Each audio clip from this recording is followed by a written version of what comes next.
നമസ്കാരം. സത്യത്തിൽ ഇന്നലെ ഒരു വീഡിയോ എടുക്കാനുള്ളൊരു മാനസികാവസ്ഥ സത്യത്തിൽ എന്തുകൊണ്ടോ തോന്നിയില്ല. അതായത് വിനീത് ശ്രീനിവാസൻ്റെ മകൻ്റെ കരച്ചിലുമൊക്കെ കണ്ട്, അല്ലെ ധ്യാൻ്റെ കരച്ചിലും ആ ഒരു സിറ്റുവേഷനും ഒക്കെ കണ്ട് സത്യം പറഞ്ഞാൽ മനസ്സ് മരവിച്ച ഒരവസ്ഥയിലായിരുന്നു. ഏകദേശം മലയാളികളൊക്കെ തന്നെ അങ്ങനെ ആ ഒരു അവസ്ഥയിലായിരുന്നു എന്ന് നമുക്ക് മനസ്സിലാക്കാം. കാരണം അത്രമേൽ ജാതിമത ഭേദമന്യേ, രാഷ്ട്രീയ ഭേദമന്യേ വളരെയധികം സ്നേഹിച്ചിരുന്ന ഒരു നടനാണ് അന്തരിച്ചത്. അല്ലേ? അദ്ദേഹത്തെ കാണാൻ വന്ന ആൾക്കാരുടെയൊക്കെ എണ്ണവും അല്ലെ അവരുടെയൊക്കെ അറിവ് എത്രയോ പേർക്ക് അല്ലേ നമ്മുടെ ഭാഷയ്ക്ക് അതീതമായിട്ട് എത്രയോ പേർ അദ്ദേഹത്തെ സ്നേഹിച്ചിരുന്നു എന്ന് മനസ്സിലാക്കാൻ ആ ഒരു കാഴ്ച മാത്രം മതി. പക്ഷേ അതിലും കുത്തിത്തിരിപ്പും ഈ പുഴുക്കടിയും ഉള്ള കുറേ ആൾക്കാർ അത് കണ്ടപ്പോൾ സങ്കടം തോന്നി. ഈ സമയത്ത് ഒരിക്കലും ചെയ്യരുതാത്ത കാര്യങ്ങളാണ് അവർ ചെയ്തുകൊണ്ടിരിക്കുന്നത്. അതിൽ എൻ്റെ ഒരു അഭിപ്രായമാണ്. നമ്മൾ പ്രത്യേകിച്ചും ക്രിസ്ത്യൻ വീടുകളിലാണ്, ഹിന്ദുക്കളുടെ വീടുകൾ അത്ര പോപ്പുലർ ആയിട്ടില്ല ഈ വീഡിയോ, അതായത് മരണം ചിത്രീകരിക്കുന്ന കാര്യം അത്ര പോപ്പുലർ ആയിട്ടില്ല.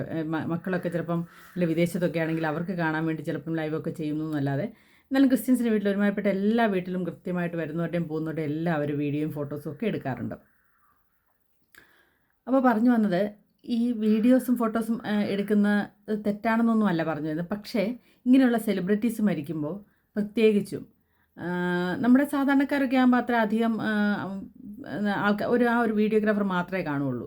പക്ഷേ ഈ സെലിബ്രിറ്റീസ് പഠിക്കുമ്പോൾ അവിടെ നമ്മുടെ ഈ പറഞ്ഞ പോലെ യൂട്യൂബേഴ്സ് അല്ലെങ്കിൽ നവമാധ്യമങ്ങൾ ഏതൊക്കെയുണ്ടോ അവരെല്ലാം, അതേപോലെ തന്നെ നമ്മുടെ ചാനലുകാരെല്ലാം തന്നെ അല്ലേ ഇടി കൂട്ടുന്നതാണ് അവിടെ കാണുന്നത്. അതായത് ഇന്നലെ ശരിക്കും സൂര്യ എന്നും പറഞ്ഞാൽ ഒന്നും നമുക്ക് കേൾക്കാൻ സാധിച്ചില്ല. കാരണം അതൊക്കെ പലരും അവിടെ ചേട്ടാ തലയൊന്ന് മാറ്റാവോ ചേട്ടാ, ഇങ്ങോട്ടൊന്ന് മാറി നിൽക്കുക ചേട്ടാ, അങ്ങനെയുള്ള കാര്യങ്ങൾ. അദ്ദേഹം വളരെ സൗമ്യമായിട്ട് വളരെ ഈ പറഞ്ഞ പോലെ ഒരു മരണവീട്ടിൽ എങ്ങനെയാണോ സംസാരിക്കേണ്ടത് ആ രീതിയിലാണ് അദ്ദേഹം വളരെ ഇതായിട്ട് സംസാരിച്ചു. പക്ഷേങ്കിൽ നമുക്കതൊന്നും കേൾക്കാൻ കൂടി പറ്റിയില്ല.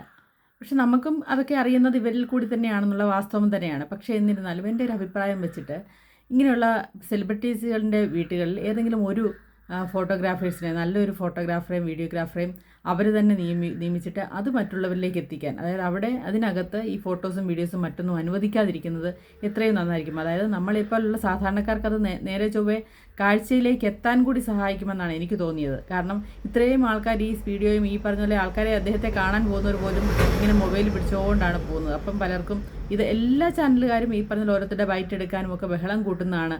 ഈ പറഞ്ഞ ഇലക്ഷൻ കഴിഞ്ഞുള്ള അതുപോലെ ഒരു ബഹളമാണ് നമുക്കവിടെ കാണാൻ സാധിച്ചത്. പക്ഷേ അതിൽ നിന്നൊക്കെ വ്യത്യസ്തമായിട്ട് ഏതെങ്കിലും ഒരു ചാനലുകാരെ ഏൽപ്പിച്ചാൽ അത് പ്രശ്നമാകും. പക്ഷേ ഏതെങ്കിലും ഒരു നല്ല റെപ്യൂട്ടഡ് ആയിട്ടുള്ള വീഡിയോഗ്രാഫേഴ്സിനെ എടുത്തിട്ട് അത് മറ്റുള്ളവരിലേക്ക് തത്സമയം എത്തിക്കാനുള്ളൊരു സംഭവമൊക്കെ ഉണ്ടാക്കുന്നതായിരിക്കും നല്ലതെന്നാണ് എനിക്ക് തോന്നിയത്. നിങ്ങളുടെ അഭിപ്രായം പറയുക, കമൻറ്റ് ചെയ്യുക, സബ്സ്ക്രൈബ് ചെയ്യുക, ലൈക്കും ചെയ്യുക.